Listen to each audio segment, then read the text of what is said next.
So I do have this stuff here. I did bring the goods. I think we're pretty clear. There's just some traffic over there, so I'm just gonna come on in here, and if you come and take a look, you can see what we're working with here. I do have plenty of options for you. So for example, I have this kind of big one if you want. Made this one a little while ago in my basement, so it's kind of good to go.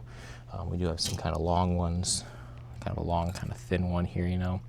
And if you are kind of looking for something a little bit more discreet, you know, a little more concealable, we do have some kind of small ones here.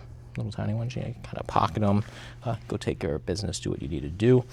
But with that kind of joke of an intro, those are all PCBs I've actually designed, kind of like a quarter of them over the last 2 years or so. And some of you may know I announced Scotto Academy a few months ago, and a lot of people wanted a PCB course. So that's kind of why I started this with this really dumb intro in this parking garage. And we're going to be doing a Scotto Academy for PCB design, where I'm kind of going to walk you through everything you need to know. We're going to set up KiCad. We're going to go through kind of laying out your schematic. We're going to talk about actually laying out the PCB, ordering the PCB, kind of all the stuff that you'd want to do with that. These are a lot of PCBs I've kind of designed.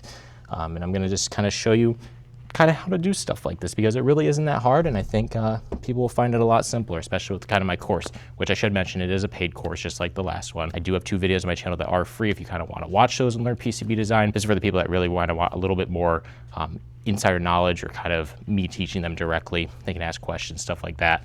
All the sessions will be recorded, of course, so if you can't attend a specific one, there's going to be 3 sessions in total for this course, so it'll be on Sundays, so you'll be able to watch the recordings if you can't make any of the sessions and stuff. But with that, I'll link everything down below, and yeah.